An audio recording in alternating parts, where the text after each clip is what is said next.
John, we're discovering an incredible array of people who seem dedicated to hiding the truth of Butler, Pennsylvania. How are you tonight? I'm doing all right. Big week of news and developments and beatings and all kinds of things happening this week. Some crazy stuff. Yeah. So, it's been now over 3 months, over 100 days since the Butler, Pennsylvania assassination attempt. And it doesn't seem like there's a whole lot of people that are really interested in getting to the truth, besides a handful of people. We'll talk about them. But there's been so much going on this week. I think we just have to get right into it because there's just so many developments. So why don't we jump right into the deck, and we'll get into this whole Butler thing in a minute. But there's so much going on I think we need to talk to. So let's pop that deck open and we'll see what we can share with the audience.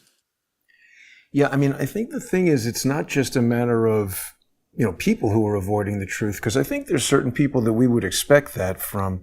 The issue that I think is bothersome is that it seems like it's people who seem like they want to know the truth, but right. It's like feigning interest, or right. They should want to know the truth. They're telling people that they want to know the truth, but we don't. Well, that's kind of what I think. We saw this with Dan Bongino, in that he's talking about the event with Eli Crane, with Corey Mills, with Chip Roy, and I think Andy Biggs was there too.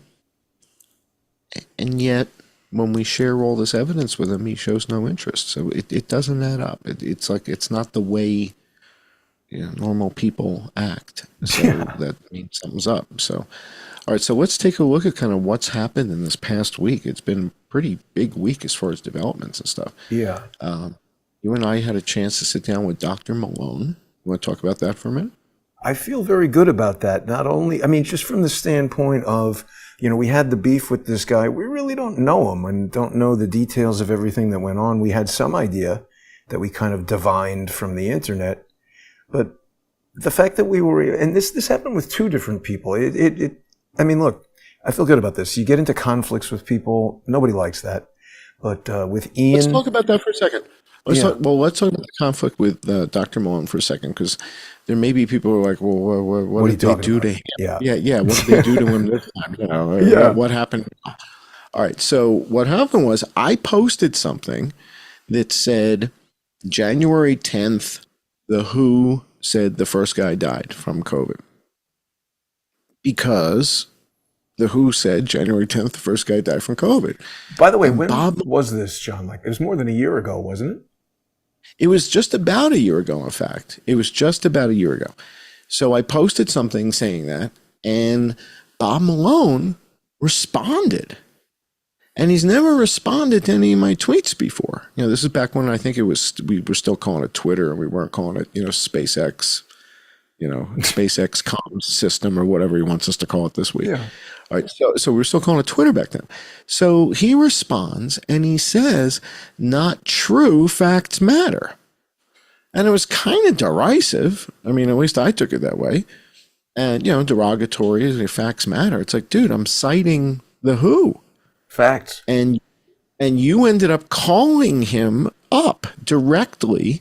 And at the time, we didn't know it, but he was walking into the courtroom and he said to you... Well, wait on that. This is important because the reason I called him, and the reason I had his number, let's give people this backstory.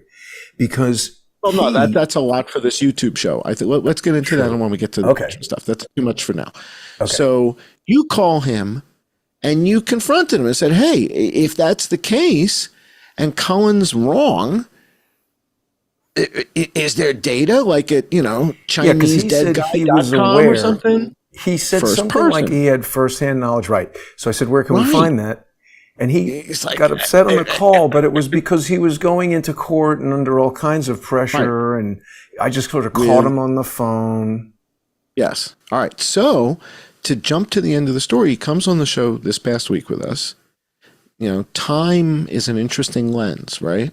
And now he's looking back on this call from Callahan, And he's as suspicious as anybody now. And he's saying, you know what? There might be something to what you're saying here. This Callahan guy is kind of a known weasel. You know, it's just like everybody knows now. And that was a breakthrough for us because we thought they were friends because they're writing stuff together and everything. And he said all communications have been, he doesn't trust them anymore. So this was a big thing. In other words, when he first kind of jumped down my throat with the Who thing, I understand now why he would have done that, having spent some time with him, with you. You know, I mean, how much time did we spend? An hour and a half with him, right? It was a really nice, long, it was really good of him to, it was so generous of him to even, look, I wouldn't have spoken to me again after that. So it was really generous of him to agree to appear with us, and I think it was a breakthrough. No doubt. No, I think so too.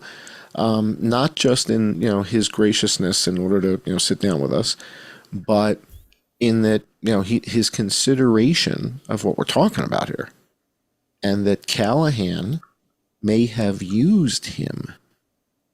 And he was like, I'm on board with this 100%, the concept. You know, not necessarily that exact way you guys are describing the strain and, you know, everything, but he said it's feasible, you know. So I think as he ruminates in this a little bit further, it's going to make more sense that, you know, what was Callahan doing in Hubei? This report that we got from CNN is huge about what was happening there. So this was kind of a watershed moment, getting to spend this time with Bob Malone and having him consider this notion that he was manipulated. I mean, again, you know how easy it is. You fell for it. I fell for it. I think it takes a different type of cat to admit that they got conned by these guys, right? Well, to even explore the idea, because for a lot of people, the notion that they would be fooled, they don't even want to entertain it. So I agree with you. I think all right, let's talk about that. He's opened his mind. It takes a certain amount of self-esteem. You have self-esteem. You're like, God damn it, I'm going to build a camera myself. And everybody's like, what? And you're like, yeah, I'll do it. I'll get it done. You have self-esteem. Bob Malone has self-esteem. He knows what he's capable of doing, as do I, right? I've got plenty of it. So for us, admitting that we got fooled by Langley and their bazillion-dollar black budget, again, I've said it before, it's like playing chess with Boris Spassky and splitting games 3-2. I mean, it's not something to be embarrassed by. It's like if you lose to the Kansas City Chiefs in the Super Bowl, it doesn't mean you're a loser. It just means, you know, these guys are good. So I always go by me versus the Knicks. Okay. All the Knicks but again, versus me. You had this experience that was extremely personal with George Webb and now continues to be personal with his brother, but a degree of intimacy that, and I don't mean this in a, you know, in that way, but just most people don't get to spend time with these people in their home. Right. And you had that, right? And now in retrospect, you're like, holy mackerel, I had one of these guys in my house. Yeah. Right. And now you and I were talking this week about other experiences that you've had along the way where you spent time in other people's homes, where now we're looking back and going, what the hell were you doing? You're talking about Bex now. Yeah. I mean, this is very important what you're saying, John. There's been a bit of a breakthrough with some of these people that you're referring to. We're gonna have to do another Web of Deception on that. In fact, I put up a post. I said Web of Deception, the Jared Beck story, Web of Deception, this lunatic in the in the thumbnail. Yeah, we got a couple more. This is separate from all that, though. This is George's brother's case has been dismissed with prejudice just this morning. This is the judgment. He has one thing left. That's good news, right? It's fantastic news. This is a huge, big deal. After 8 years, you should go to Crumble and buy yourself an $18 cookie. I don't want to walk around too much. You deserve it. You deserve that $18 cookie from Crumble. You got to wait in line for 45 minutes, though. I don't think it's worth it. But anyway, that's fantastic news. Congratulations, great stuff. All right, let's jump ahead. The next slide we have in here is something we learned from Dr. Malone, which was this DTRA. And he mentions it. So if you guys haven't had a chance to listen to this interview, it was midweek. Jason and I don't usually do stuff midweek, and we had this opportunity because he came out with a book. So we said, yeah, of course we want to talk to Bob Malone. And he gets into this stuff about the Defense Threat Reduction Agency and all that. It's an hour and a half long conversation. You guys can find it at odyssey.com/@crowdsource the truth. That's the best place to find it. You can also subscribe to Jason's stuff there. My version of it got pulled down. On YouTube, but not on X, right? Do you have it not on X? You know what? I set it up on X for a 90-minute window, and in X it chops it off. We'll fix we that went later. we went 96 minutes. All right. Net of this is YouTube said medical misinformation. When we get to the patron-only portion of the show, I'm going to share with the patrons what it was that Bob Malone said that they felt was medical misinformation. I'm going to share that with the patrons and get the patrons' input and see what you guys think. I don't want to challenge YouTube on this, but I'm going to share it with the patrons. But they took that video down. I then made sort of like a 30-minute version of it that kind of focuses on the bird flu outbreak and just that, because we talked about all kinds of stuff with him that was fascinating. But towards the end of the conversation, sort of the last 20, 30 minutes, we talked about this bird flu thing kind of in detail, and I kind of made a little mini video of that. And that, I think I put that on Rumble or something on Twitter. So I didn't want to upset the YouTube guys. So sorry, YouTube. Didn't mean to upset you guys. We're cool. All right, let's go to the next slide. So by the way, just for information, we're having a troll attack right now that is unlike, we haven't had one of these in quite a while. So I think what's happening is they're really nervous as we get to the home stretch here. Well, everybody else seems to have dropped the Butler story. So if you just hop back over to the thumbnail for a second, nobody's talking about it. Who was the ginger soldier, the ginger special ops guy? Gary doesn't seem to be talking about it. I don't think Chris Martinson's talking about it. I don't think Mike Adams is talking about it anymore. Who's talking about it? Is Jeff the plumber still doing video? I don't know.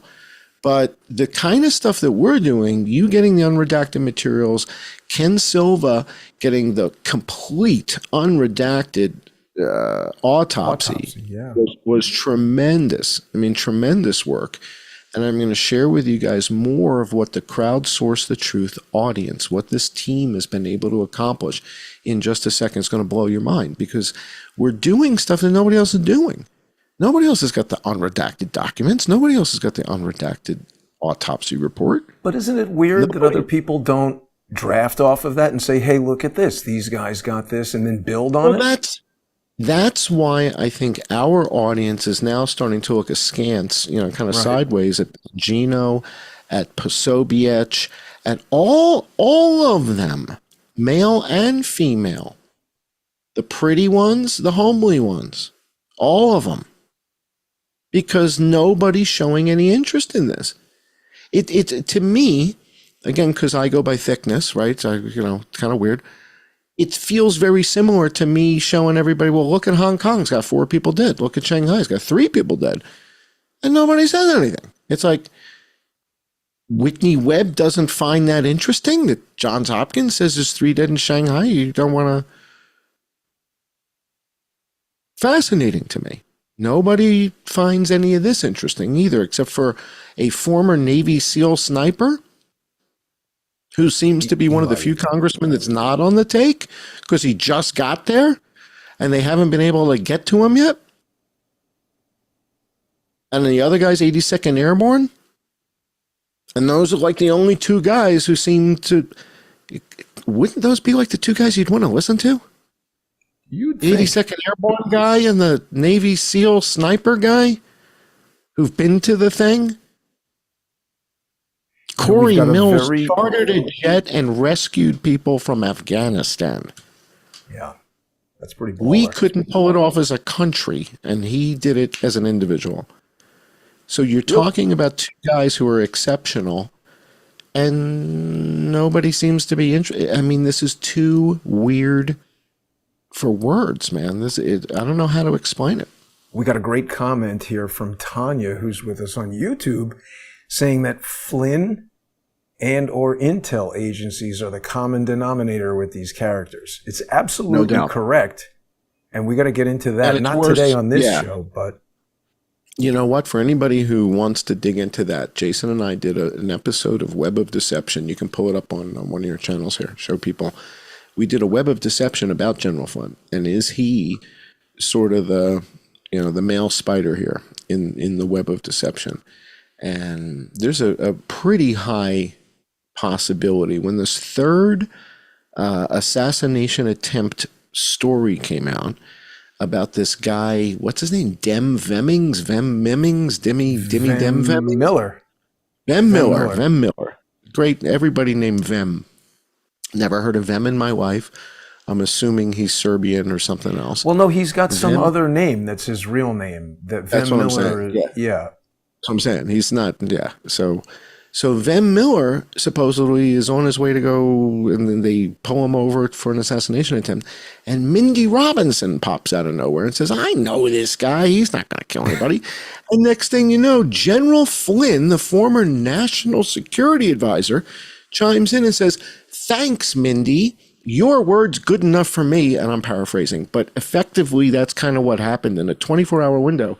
And you and I are sitting here going, this has got to be the Truman Show. I mean, this has got to be, this is an act, man. They're putting on a show. This can't be real. I mean, this is just absurd. Don't want to get too deep into it. I know. People should watch this episode. Just hit this because, real quick, this was Flynn. I had found this before, but I had forgotten about it, and the timing is important. This is a new model for defense intelligence at the Brookings Institution, November 21st, 2013. And he's talking about the need for increased cyber surveillance, increased cyber espionage. He's basically towing the Valerie Caproni going dark line right here. And this happening in November 21st. I've been digging into this deposition.